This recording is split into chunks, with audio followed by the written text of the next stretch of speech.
Bon, bonne nouvelle, mon dossier pour le Japon a été accepté et du coup, j'emménage le 20 septembre. Donc encore 2 semaines à attendre, 2 semaines où je dois survivre comme un clochard de luxe avec mes fringues en boule, mes valises et mon chat qui se demande pourquoi il change d'adresse plus souvent que je lui change de litière.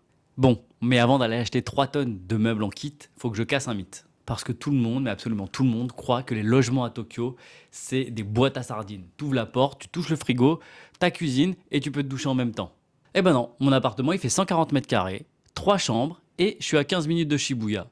Donc non, tous les appartements à Tokyo ne sont pas petits. Et bah ouais, c'est comme Paris, tu peux très bien avoir un 9 mètres carrés ou un duplex de 100 ou 200 mètres carrés. Le problème, c'est pas la ville, c'est ton budget. Bah oui, parce que tout le monde filme sa chambre de 8 mètres carrés en plein Shinjuku à 800 € le mois. Bah ouais frère, t'as choisi Shinjuku avec un salaire de stagiaire.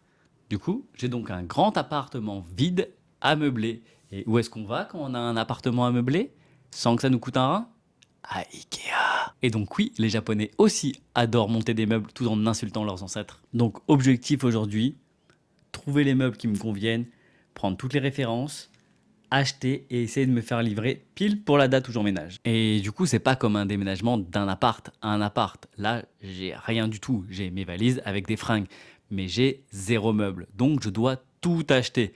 Canapé, meuble télé, table de chevet, vraiment, tout. Des lampes, tout.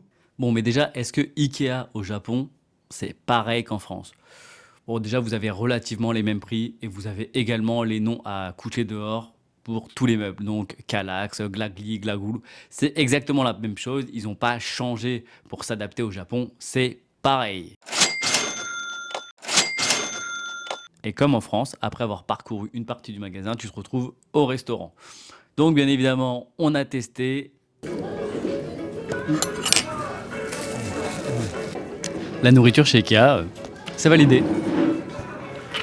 Et je sais pas si on a pareil en France, mais tu peux déposer directement ton plateau sur l'espèce de tapis roulant là, et c'est amené directement en cuisine pour être nettoyé. Ça, aucune idée si on a la même chose. J'ai pas assez d'expérience avec Ikea en France.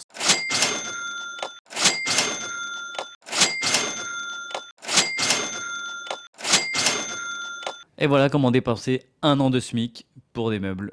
Bon, tout n'a pas été acheté à Ikea parce qu'il y avait une Italie, comme je vous dis, à côté qui est à peu près pareil, mais il y a quelques couleurs différentes pour les tables, pour les chaises ou ce genre de choses que j'ai préféré. Donc tout n'est pas 100% Ikea, mais dans l'idée, on est là. Pour le logement, comme je vous dis, c'est arrivé le 20 septembre. Je ne sais pas si tout sera monté le 20 septembre, mais je ferai une vidéo complète où je vous montrerai le logement. C'est quoi les différences avec la France sur un vrai logement japonais et pas simplement de courte durée. Et surtout, quel aménagement j'ai réussi à faire. En attendant, j'ai pas mal de shooting à faire pour l'entreprise, donc vous allez bientôt voir le site avec les possibilités de réserver votre shooting photo à Tokyo.